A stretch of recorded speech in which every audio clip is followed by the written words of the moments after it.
There is a lever within the government, a set of funding designated toward helping to address affordable housing across the state of Florida. Those funds now have repeatedly, and Dwight, you may know when this raid on Sadowski began, but 2009, a raid on these funds that are supposed to be available to increase the housing stock, affordable housing stock. In my city, even without Sadowski, I ran an initiative called the Inclusionary Housing Ordinance, which basically said if you develop 50 units or above, that a certain set of those units have to be dedicated toward inclusionary or affordable housing. That's a policy I'd like to see expanded all across the country. And by certainly the country, but certainly the state of Florida. I gotta stay where I am. And the state of Florida, largely because it's a real crisis, not just amongst low income. You mentioned Section 8. We know probably in every county throughout the state there are usually Section 8 waiting lists. Well, folks who, again, are housing insecure, right? They're spending 60, 70% of the income that comes into the household on rent or mortgage, right? So they're housing insecure. And by the way, if you're spending that percentage of your income on housing, you're largely really struggling for food security. You're really struggling with regard to the access to your school, to the type of schools that your kids get access to. And so I believe that, one, we need to make sure that we fully fund the Sadowski Act, such that affordable housing can start to spring up in communities all across the state of Florida. We should meet our mandate there. To inclusion.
Of what blight is, right? And what we've got to do is sharpen that a little bit, such that when we establish these CRAs, community redevelopment and reinvestment agencies, that they're going in the areas that truly do need the investment. Because there's some places, some parts of town, where businesses are going to go in and put its money. But for us incentivizing, they're going in and making those kinds of investments. And so that tool is an important one, and we've got to fully exercise it with the appropriate accountability. So over here, and then couple. All right. You let us know how we're doing on time. Hi, I'm Dr. Blumenfeld, Associate Professor of Political Science. Your agenda is going to need cooperation in the legislature. So I'm curious, what kind of working relationships do you have with our state legislators now? Yeah, well, I see them often. Tallahassee being the state's capital, I usually see them in bars, but that's not a bad place to tell them what you want. But the truth is in this state we have a Republican House and a Republican Senate. What we also have in this state, though, is the ability for the governor to have a line item veto, which means member projects often get funded through those line items that show up in the budget. Now, I don't think you necessarily lead with your ability to take a member's project away, but I think it has a special ability to compel cooperation. especially when they don't have a veto-proof majority, right? Which means it requires compromise. But I also think that there's some areas upon which we might be able to find agreement on issues. Say, for instance, I'm a big advocate of trade programs and our need to reinvest, particularly in the high school system, and trade pipelining programs, which means if you're not on college-bound trajectory, we ought to be teaching you what it means to take on an apprenticeship in technical and in mechanical and in woodwork and shop work, which used to be part of the education system in the state. We just got rid of it. I mean, we've largely pushed it out of the system. And so I don't draw the conclusion that you got to be all Republican in order to work together. And in fact, we don't have to look any further than this governor and this legislature to know that's not true. They have nearly missed the deadline for recession. The governor has gotten practically none of what he wants in many instances until he's used the veto pen in order to corral his members back toward his agenda. So aside from the ability to cooperate based off the issues where we have alignment, I think using the instrumentality of the veto pen, as well as working with Democrats and Republicans in parts of the state where you can get something done, it's going to frankly require us standing firm by our principles where we have to, and then in areas where we can work together, pursuing an agenda to work together. But we can't work together if Republicans start by saying, I don't believe in science. We can't work together if Republicans start by saying, I don't believe in the public education system in this state. We shouldn't pay teachers because they're associated with a union, or that they're addicted to the high-stakes testing regime, which, by the way, didn't tell us what our kids know about how well they take a test. We can't begin there. We got to begin in some places where there are some common grounds. And then those areas where we have to be firm, we'll be firm. I can't remember where. We got time for one more question. Yes, ma'am. I have two questions. Okay. I'll go quick. One is, I think, huge problem across the entire country, Miami, all throughout, is the access to healthy food. Access to healthy and affordable food. There's a lot of food deserts, and I wonder, what are you doing in Tallahassee, and what is your plan at the state level? And then second question is about private prisons. There's an increase in private prisons that are making profit out of incarcerated people, majority Black and brown people, and so I wanted your opinion on that. Yeah, thank you for those questions. On the last question with regard to the growth of private prisons in this state, I'm firmly against private prisons in the state of Florida. I don't think you should be creating profits off the criminalization of folks, which is exactly how you end up with the prison industrial complex. And I'm not sure how many of you all have had the ability to read Michelle Alexander's The New Jim Crow, but would strongly recommend. It's a very, very powerful read. If you are not woke today, you will be woke after you read it. It is, I hope you will be woke after you read it. Very, very powerful read about the prison industrial complex, the education system, lots of the substantial barriers that exist to creating opportunities for folks. So I don't believe in private prisons in this state. They do exist, and we bring that to a hilt. But I also would say, much larger, we need large-scale criminal justice reform. The disparities that exist through sentencing guidelines and through the practice of judges in many cases, as it relates to crimes that Black and brown folks get caught up in versus other groups, we have to address that. The Sarasota, I think maybe the Herald or Tribune did a great piece around the disparities in sentencing. And it looked at judges, same crime, similar category of crime, the only difference being the race of the defendant. And it found what you probably might imagine, that Black and brown defendants were oftentimes given a harsher punishment than white defendants. And part of it has to do with cultural competency. Some of it has to do with institutional racism and supremacy. And I think we have to be willing to call it out where it exists, to force judges into certain training so that they can elevate their level of understanding.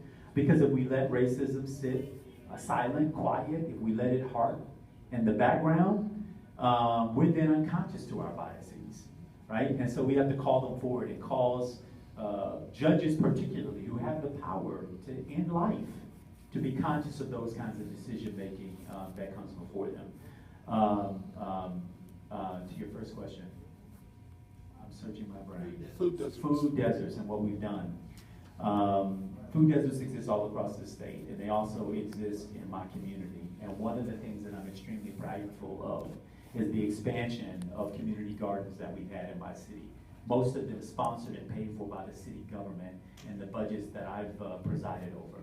We also have one of our community gardens where we have gotten it federally certified to take SNAP and food stamps, which is most community gardens you go to, they're usually cash only or credit card. So the fact that we're able to get folks in many of the areas where these where these community gardens exist, where you can get your honey, you can get your eggs, you can get many of the fresh food and vegetable products that don't have herbicides and pesticides that are dangerous for your human intake, that you can get those and you can use your SNAP benefit or your food stamps in order to access it, is a huge step forward. And I'd like to see an expansion of that, frankly, around the state of Florida, throughout the state of Florida. But you're right to identify that as a problem, and I think the cities, working with the state government, we should have a radical expansion of that, and not just the fresh food items, but also exercise trails. In many of these neighborhoods, you find that the folks are literally juggling between dirt sidewalks and roads as a way of getting their exercise, or walking their kids to school, or going to work. That we've got to focus more of our communities on how we create safe ways, safe exercise trails. And it's not because black and brown people or poor people don't like to exercise. We have to think, what kind of facilities and amenities do we put in those areas to incentivize and to make it easier for folks to get access to it. And so fully with you on both those accords. And he said last, but you'll be the last because you've been recording, I think, the whole time, and your arm's tired, I'm sure. So I have two questions. Yes, please. So what would you do about changing food quality in schools, elementary through high school? Because I don't think it's very high food quality. And also, changing ways how children learn. Because testing is not, so people don't, well, we're not told that, then we're going to try, to just take an alternate test and that's it. Yep. So are there other ways that we can, implement? Absolutely. So on the food quality side, I was a strong embracer, and we embraced Michelle Obama's Let's Move initiative and also Healthy Foods initiative. You probably will recall that one of the first things the President Trump did when he got into the White House was to pull back those standards. I don't even know, how is that even controversial, but how you get healthier kids in schools and healthier meals to kids. The other thing I would do is encourage the Department of Agriculture to work more closely to local farmers, so that your food is actually being sourced more locally. It's a more difficult thing to accomplish when you're talking about the scale of the system that we're trying to address. But it is wholly possible to do. We just have to set our mind toward it. Many restaurants do it right now, where they source many of their fruits and vegetables locally. Why can't our schools source? And give them the flexibility to make those sourcing kinds of decisions. To your earlier point, your latter point around testing, I'm in 1,000% agreement with you. I'm not in favor and would, as governor, remove high stakes testing as a part of our K-12 system. Now, you still gonna have to take the ACT and the SAT as long as universities require them for admissions. But right now, and science has told us this repeatedly, that these high stakes tests don't tell us what our kids know, right? Some of us are good test takers, others are not. We see social studies teachers giving up their time to math teachers because social studies wasn't on the last version of the test, or civics, government wasn't. But I don't know how many of y'all would agree. I think government and civics is really critical to living in a civil society, and we ought to teach it, right? And the same is true for arts and sciences, the micro-credentialing, like technological programs that, again, are teaching people the hard skills that they need to then be able to monetize that skill, go to work, get a good job, a job that then leads to a career where you can take care of yourselves and your families. We've got to take, in my opinion, the handcuffs off of our teachers and allow them to do what they were trained to do, teach. And teach across the myriad of academic programs. Most of the high caliber academic schools that exist out there, they want a total person. They want to know not just how you did on that test, but in your classroom, but also what activities you were part of. How did you engage in society? The reason why they look for diverse student bodies is because of how rich that is to the educational and learning experience. If we were all alike, it'd be challenged to learn. It's very true. I mean, you would offer a different experience about what your lived experience might have been coming to this point before you got to school here. As would you, and as would you. And it's the collective of that experience that informs the educational environment. So we've got to make sure that we're creating, in my opinion, the kind of academic institutions where people actually want to come to learn, right? And as a part of learning, you will have tests. We had them every week. Knowing me to no end. But it was taking measurement of what you were grasping, what you were learning within that particular subject area, from week to week, from week to week to week to week, right? And I think we can return to that. We're not saying that there won't be accountability. What we will not have, however, are these high stakes tests which tell you need to drop out because you didn't get a 3 or a 5, right, on those tests. We want to matriculate you. We want you to be able to matriculate to the K-12 system and either be on a pathway into a career, a job that leads to a career, or on a pathway to community college, or micro-targeting for your own credentialing, or onto a 4-year university. And by the way, if you go to a 4-year university in this state, you shouldn't have to worry about graduating under a mountain of debt.